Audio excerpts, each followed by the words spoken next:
भक्ति में शक्ति। ऐसी क्या शक्ति है भक्ति में कि इंसान हमेशा खुश रहता है।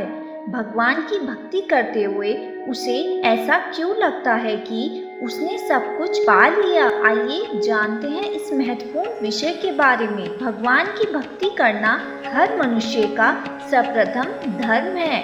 भक्ति क्या है? भक्ति शब्द जिसका अर्थ सेवा करना या भगवान का भजन करना है, अर्थात श्रद्धा और प्रेम पूर्वक इष्ट देवता के प्रति आसक्त होना है। पूजा में अनुराग को भक्ति कहा है। भारतीय धार्मिक साहित्य में भक्ति का उदय वैदिक काल से ही दिखाई पड़ता है। भक्ति क्यों करनी चाहिए, इसके लिए हम सबसे पहले श्रीमद् भागवत गीता का रुख करते हैं। गीता अध्याय 18वें श्लोक 65वें तथा गीता अध्याय 9 श्लोक 33वें में गीता ज्ञानदाता भगवान श्री कृष्ण ने कहा है कि हे अर्जुन, मुझ में मन वाला हो, मेरा भक्त बन, मेरा पूजन करने वाला हो, मुझको प्रणाम कर। ऐसा करने से मुझे ही प्राप्त होगा। भक्ति करना इसलिए अनिवार्य है क्योंकि प्रभु ने हमें पवित्र सद्ग्रंथों में भक्ति करने का आदेश दिया है, क्योंकि बिना भक्ति के हमारा मोक्ष संभव नहीं है। गीता अध्याय 8 के 2 श्लोकों में 5 और 7 में तो गीता ज्ञानदाता भगवान श्री कृष्ण ने अपनी भक्ति करने को कहा है, तथा गीता अध्याय 8 के ही 2 श्लोक 9 और 10 में गीता ज्ञानदाता ने अपने से श्रेष्ठ परमेश्वर की भक्ति करने को कहा है, तथा उस परमेश्वर की भक्ति करने से उसी श्रेष्ठ अलौकिक पुरुष को अर्थात परमेश्वर को प्राप्त होगा। इसलिए भक्ति करना अनिवार्य है। जैसे रोग नाश के लिए औषधि का सेवन करना अनिवार्य है, ऐसे ही आत्म कल्याण के लिए भक्ति करना अनिवार्य है। भक्ति से लाभ। पवित्र सद्ग्रंथों में लिखा है कि प्राणी अपनी भक्ति तथा पुण्य के बल से स्वर्ग व महास्वर्ग में जाता है। वहाँ से इसे सर्व सुख प्राप्त होता है। जिसके समय भक्ति तथा पुण्य क्षीण हो जाते हैं तो वह प्राणी पृथ्वी पर भिन्न भिन्न प्राणियों के शरीर में कष्ट उठाता है। वर्तमान में जितने भी प्राणी पृथ्वी पर हैं, इनको यहाँ कोई सुख नहीं है।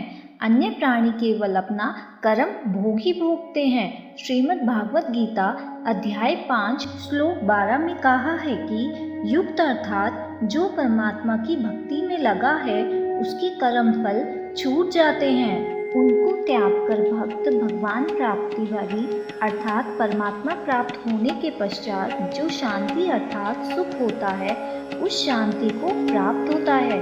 और अयुक्त अर्थात जो परमात्मा की भक्ति में नहीं लगा, वह सामान्य व्यक्ति कर्मों के कारण संसार बंधन में फंसा रहता है। उसको कर्म अनुसार अन्य प्राणियों के शरीर में कष्ट प्राप्त होता रहता है।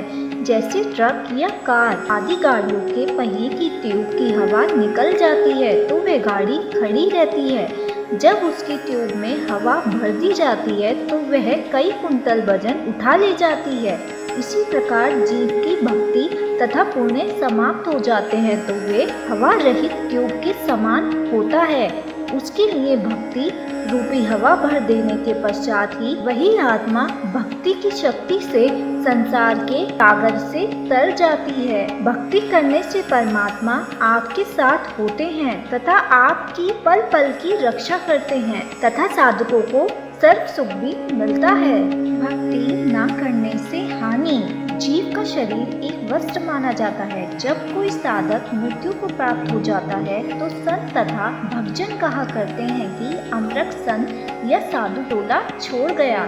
गीता अध्याय 2 श्लोक 22 में कहा है कि जैसे मनुष्य पुराने वस्त्रों को त्याग कर दूसरे नए वस्त्र ग्रहण करता है, वैसे ही जीवात्मा पुराने शरीर को त्याग कर अन्य नए शरीर को प्राप्त होती है। इसलिए प्रत्येक प्राणी अपने अपने शरीर अर्थात पोशाक पहने हुए है। जैसे कोई गधे, कुत्ते, सुअर, अन्य पशु पक्षी व कीट रूपी वस्त्र धारण किए हुए हैं। मनुष्य का शरीर भी एक पोशाक है। जो बच्चे विद्यालय में प्रवेश प्राप्त कर लेते हैं उनके लिए एक विशेष प्रकार की पोशाक अनिवार्य होती है। इसी प्रकार पृथ्वी पर जितने भी स्त्री पुरुष हैं ये सब के सब अन्य प्राणियों से भिन्न पोशाक अर्थात शरीर धारण किए हुए हैं। सर्व मानव को ऐसे जाने जैसे विद्यार्थी होते हैं उनकी पोशाक विशेष होती है। विद्यार्थियों से माता पिता कोई विशेष कार्य नहीं लेते।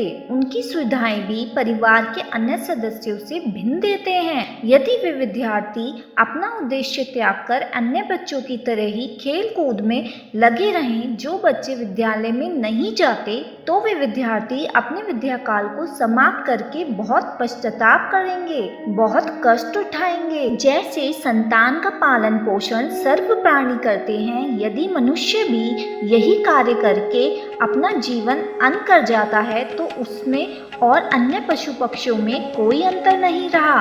उसको मानव शरीर प्राप्त हुआ था भक्ति करने के लिए, वह भक्ति ना करने के लिए पशु पक्षी व अन्य प्राणियों के शरीर को प्राप्त करके बहुत कष्ट उठाएगा। अंत में हम आपसे यही कहेंगे कि जो श्री कृष्ण ने कहा है, भक्ति करने का एकमात्र उद्देश्य मोक्ष है, अर्थात जीवन मरण के चक्र से मुक्ति। इसलिए भक्तों को संसारिक चीजों में मोह न रखकर केवल मोक्ष प्राप्ति के लिए भक्ति करनी चाहिए। अगर आपको ये वीडियो अच्छी लगी हो तो इस वीडियो को लाइक कीजिए, शेयर कीजिए और चैनल को सब्सक्राइब कीजिए। धन्यवाद।